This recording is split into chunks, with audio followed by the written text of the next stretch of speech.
Game's been out for over a month, yet you're still chasing attachments and golden skins? Well, it's not because you suck. Probably. What's going on, ProGuides family? My name is Renox, and today we'll be going over how to rank up your weapons fast. So, let's get straight into it. Alright guys, one of the most important parts of leveling up your weapons fast is choosing to play the right game mode. Although they all provide weapon XP, some will give you much less than the rest. One of the most common ways to level up is by simply playing multiplayer game modes. Although this isn't a bad way of improving your play, it isn't the best game mode when it comes to leveling up your weapons. If your goal is solely to level up, opt in for the Fireteam Dirty Bomb. This game mode is known to give you significantly more XP per kill than any other game mode, and if you play this mode correctly, pushing in and dropping in hotspots will get you many kills very quickly. Although you may not be helping your team regarding the objective, you will be acquiring significant amounts of weapon XP. Although this is by far the most rewarding game mode for this purpose, don't solely play this game mode if you don't actually enjoy it. You will fear yourself being burnt out, and at the end of the day, putting hours into the game is the only way to level up. The more you play, the more you'll level. Other game modes that you can play in order to maximize XP include Hardpoint, Domination, or any other objective-based game mode.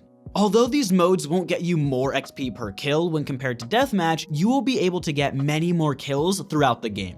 Unlike Deathmatch, objective-based game modes have very clear hotpoints that you can go into in order to get more kills. Rather than having to run around the map, you'll be able to hold certain areas with confidence, knowing that the enemy will end up pushing you. Before moving forward, let's go over our customary question of the day.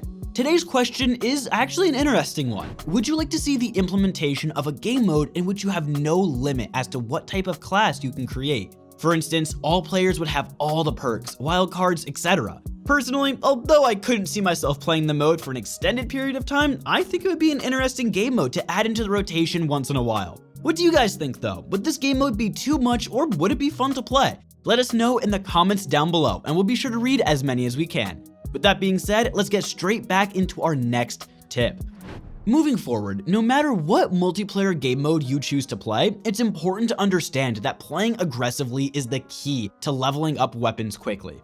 Although playing the objective may get you some extra XP, getting kills is ultimately the best possible way to level up your weapons fast. For that reason, you should always be going for flanks or simply pushing forward rather than holding back. It's important to understand that this will likely result in you dying much more. If KD is important to you, you may want to sacrifice some extra hours of leveling up time in hopes of boosting your KD ratio.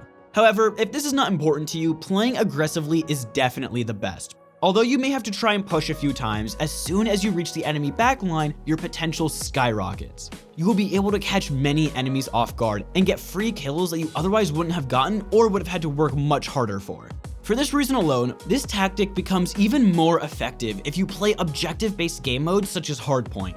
This is simply because when playing these modes, it becomes very easy to expect the enemy's positioning without scorch streaks such as the spy plane. Consider this example. Say you push into the enemy backline and you're playing Deathmatch. In this instance, the spawns are likely to switch very soon, limiting your potential significantly. However, if you did this on a domination map, you would still be able to kill enemies as they spawn. Because the spawn switch is much harder, you would be able to take advantage of your position for an extended period of time, allowing you to get many more kills throughout the game. Another portion of the game that you should look into when trying to maximize weapon XP is the class setup tab. Although you will be able to customize the attachments on the guns themselves, the areas that you should focus on are the tactical, perks, and wildcards. Let's run through all of these quickly in order to provide you with a better understanding as how to maximize your weapon XP. First off, the tactical. This slot will allow you to utilize grenades or a stim shot that can help you get more weapon kills throughout the game. While lethals will provide you with kills, they won't factor into your weapon XP as much, hence why we aren't focusing on them individually. When trying to make a choice regarding your tactical, focus in on the stim shot. This will allow you to live much longer in the enemy backline, which can help you in the long run. If you feel like this is the right choice, it is more often than not a strong tactical to have at your disposition. Secondly, perks. Regarding perks, you want to choose those that will allow you to thrive in the position that you're most likely to play in.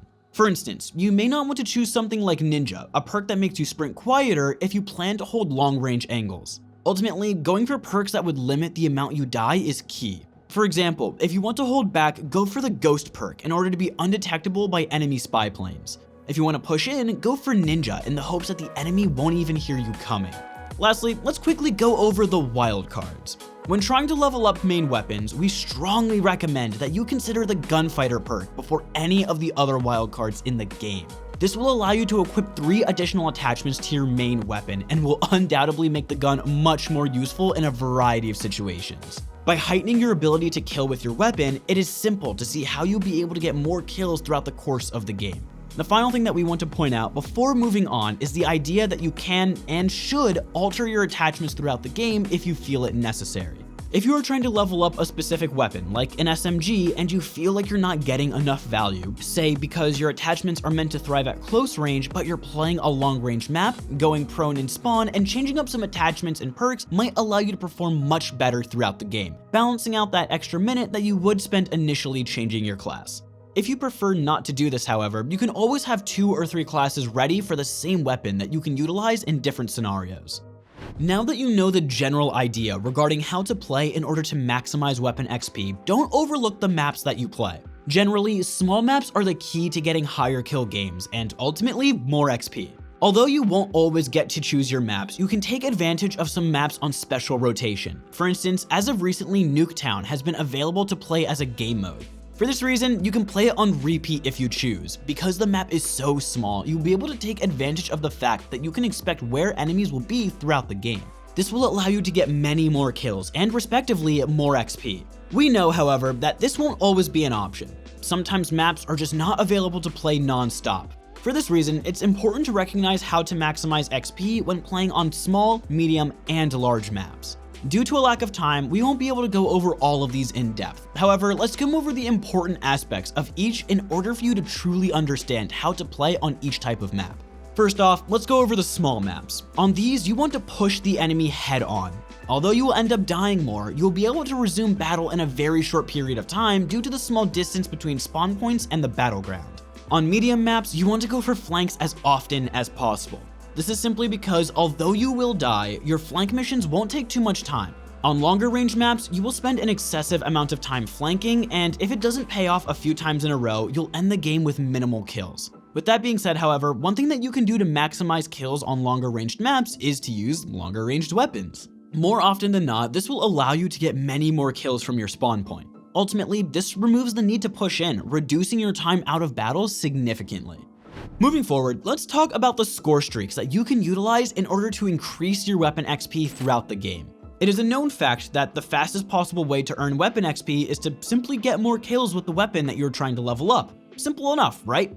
Well, if you don't mind sacrificing a few bonus kills that you would get from streaks like the RCXD, cruise missile, sentry turret, etc., you might want to opt in for score streaks that will provide you with information that allows you to get kills rather than the kills themselves. For instance, if you choose to utilize spy plane, counter spy plane, and armor, you will be able to get many more kills with your weapon than if you had attempted to use any other score streaks.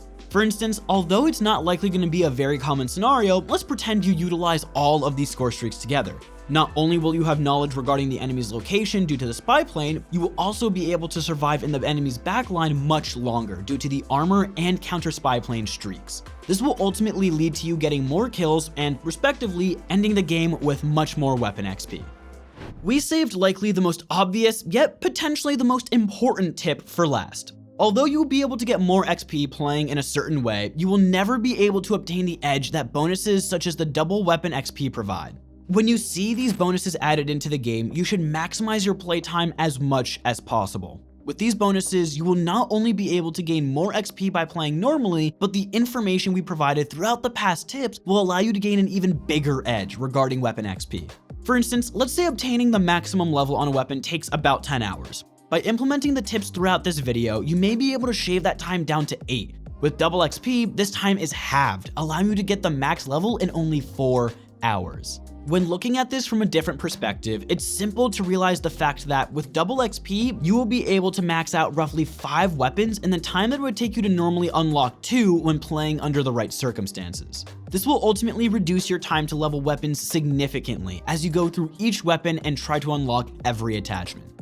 We know that some of the information in this video may seem complicated. Although it can sometimes be hard to know exactly how to be efficient when attempting to perform tasks throughout the game, our pros can make the process much more smooth.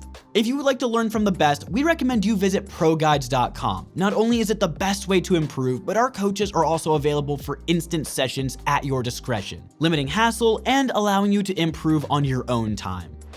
Well everyone, that's all that we have for this video. If one of the tips or tricks that we presented is going to help you increase your weapon level, please don't forget to leave a like, subscribe, and ring that notification bell in order to never miss another video again. Stay safe, stay healthy, and I'll see you all in the next one.